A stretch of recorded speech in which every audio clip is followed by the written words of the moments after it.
This is my review of Bleach Chapter 52.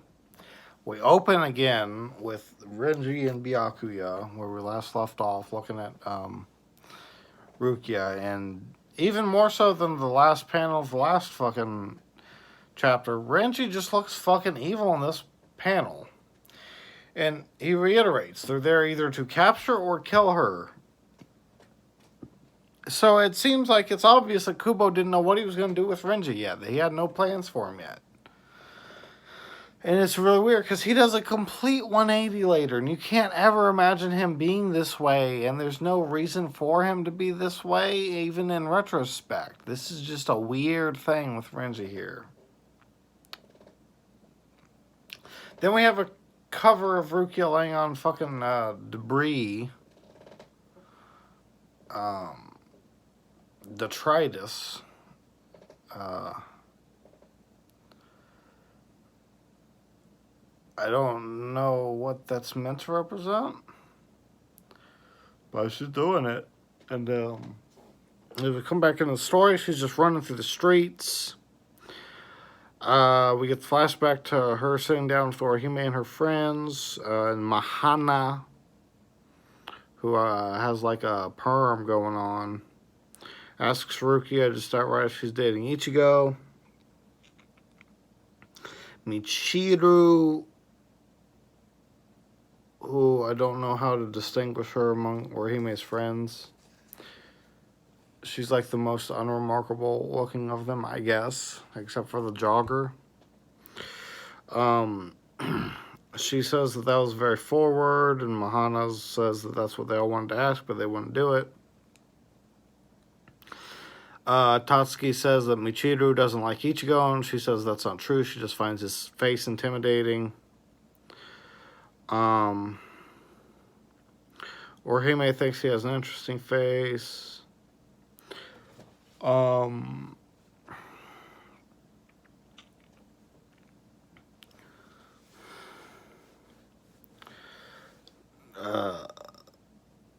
They get into like a whole schmoz. This is just a big clusterfuck of panels. This is a very messy couple of pages.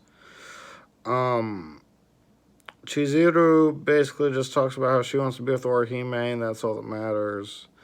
Mahana continues to probe Rukia. She says that her and Ichigo are just friends, and she has no feelings whatsoever for Ichigo.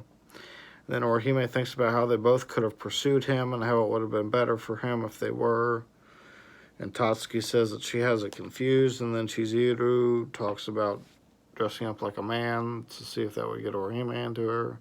It's just more gags. Tatsuki beats her up, obviously, and stuff.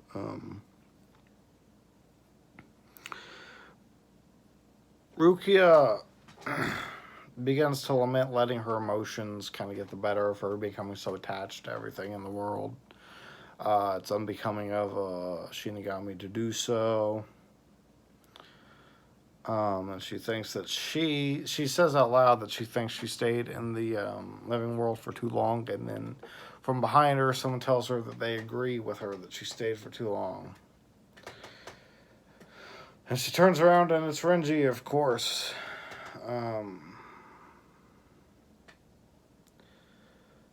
Renji says that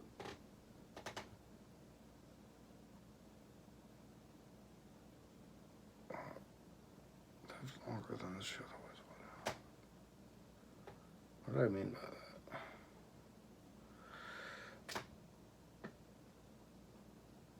that? Renji, I think what I meant to write down is that Renji says that she lived longer than she should have been allowed to live. Basically, he's threatening her again.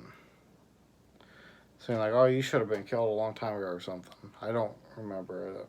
I wrote down that he says she's living longer than she otherwise should have. I don't know what exactly I meant by that. But then another thing is that she addresses him as Renji Abarai, as though she doesn't know him as though he's unfamiliar to her.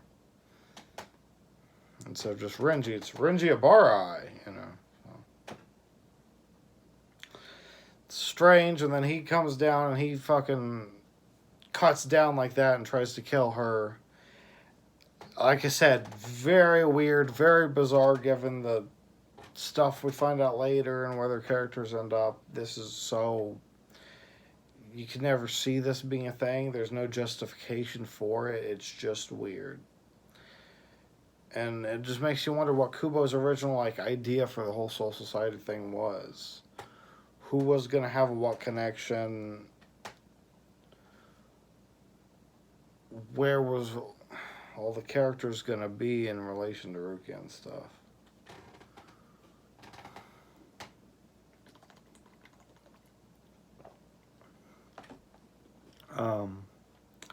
Renji asks why she wasn't able to notice his presence. And he says that she stayed in her Gigai for too long and she's completely lost her aptitude for being aware of her surroundings. And then Renji starts to probe her and ask her about the human who stole her powers. She's insulted that he would suggest that a mere human could steal her powers. No such human would be there. And then Renji says, well, then why do you have that human expression on your face? Basically talking about her emotions. And gets into how the whole, you can't be having human expressions and stuff.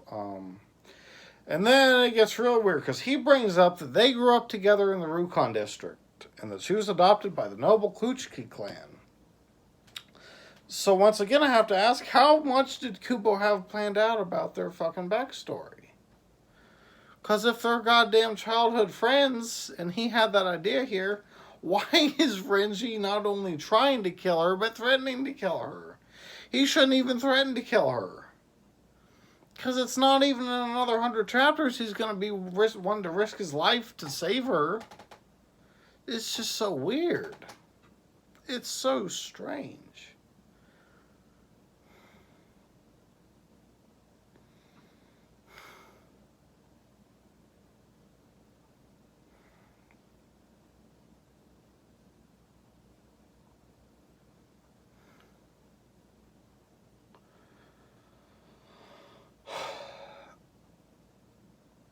And if...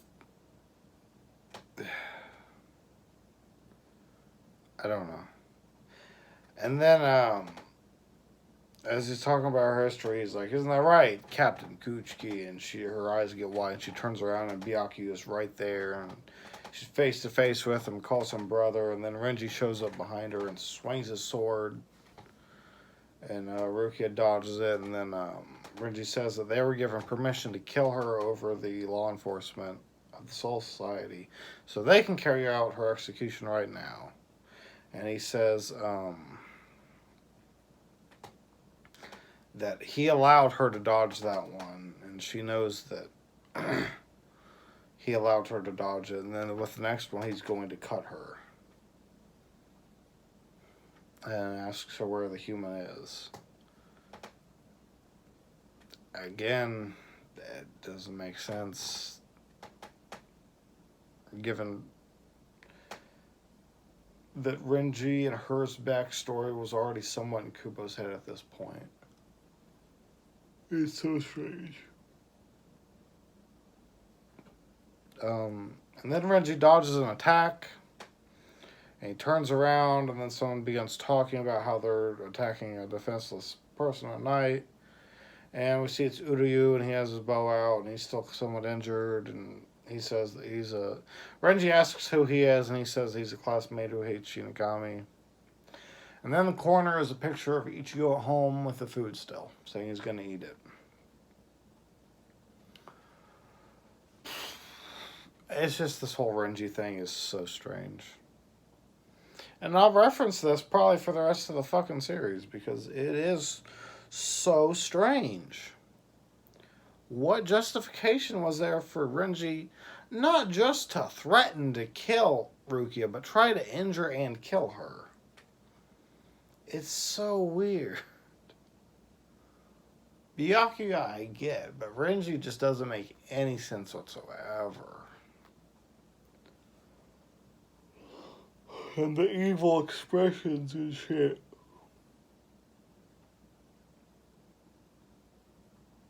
I don't know. It's very strange.